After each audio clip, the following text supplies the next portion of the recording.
Hey guys, welcome back to another episode. My name is Chris, and tonight I checked out this new horror movie called Djinn.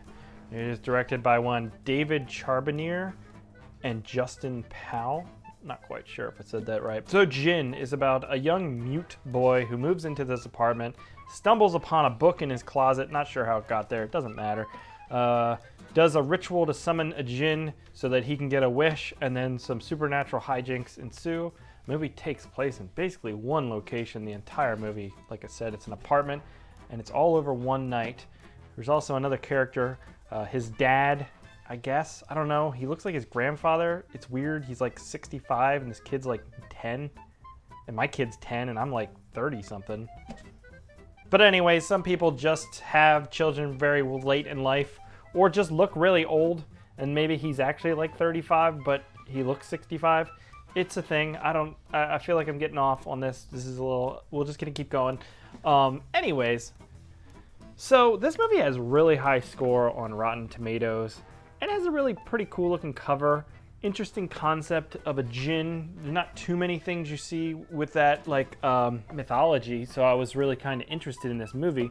Friend of the show, Mike Vaughn, did a review, was not a fan, so wasn't quite sure what to expect with this movie. And I will say, this is a really great short film, like a 15-minute short film stretched out to an hour and a half, which unfortunately makes for a really not a very good experience.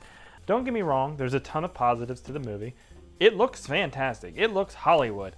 There are so many Steadicam shots. You either have these elaborate Steadicam shots or these creepy wides. The lighting is great.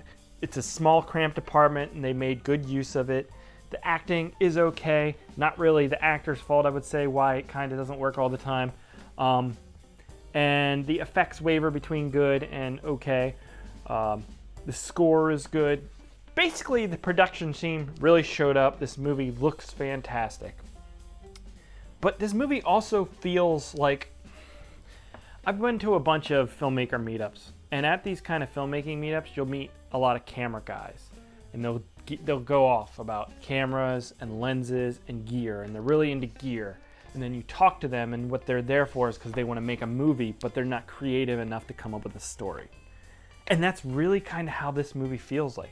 It feels like these guys were like camera dudes who are used to shooting bathrooms and shit, and then they got this story, and it feels like the only thing important to this movie is like the camera movements.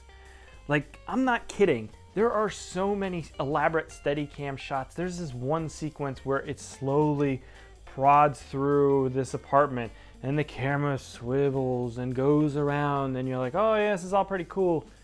But in the end, it's like, why did we do that? It didn't add a single thing to the movie. Sure, you can use the camera, obviously, in a lot of ways to enhance the story. It can add a tone, it can add a feeling, it can add an emotion, it can really enhance things. There's some cool wide shots where it makes it feel very isolating with the character here, and there's just darkness encompassing him. That stuff works. But when it feels like we're just masturbating over camera techniques and stuff, I don't know, it kind of gets old. And I like that kind of stuff, and I still got bored with it. I think because there's just not enough story here. There's a kid who's mute. He has some history that you kind of tease out of something that happened to his mother, and then some very unsubtle storytelling where he asks his dad, well, if he wasn't weird, would his mom still be here? It's like so on the nose that I just kind of cringed. Especially since they have so much time to develop just this one character, and they really don't. And this movie plays out kind of like a slasher or like something like that, where characters stumble into a scenario and are just trying to survive. But there's no stakes in this because it's one 10-year-old kid who's the lead actor and the only character besides this supernatural being, so you know he's gonna pull through in all these situations. So like the tension is non-existent. There's so many scenes where he's getting choked and he's reaching for something and you're like, well, he's gonna reach and grab, and yep, and he did. He got away. Yep, he got away again.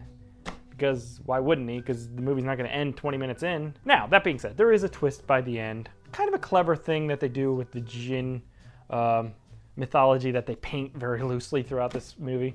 Because for the first hour or so in this movie, they don't really explain too much with the Djinn. Because it's this supernatural being brought through to this world in supernatural ways, but can only interact as if a human would, meaning it can't find the kid hiding under the bed. It tries to open a door, blah, blah, blah, blah. But it's like, it's so supernatural, but it's a fucking supernatural thing. There is a line later on to justify it, which I was like, oh, okay, because I had written down the note of like, why can't this Djinn just use its supernatural ghost abilities to do whatever? And the line does answer that question, but it came way too late before I had already started to lose interest in the movie.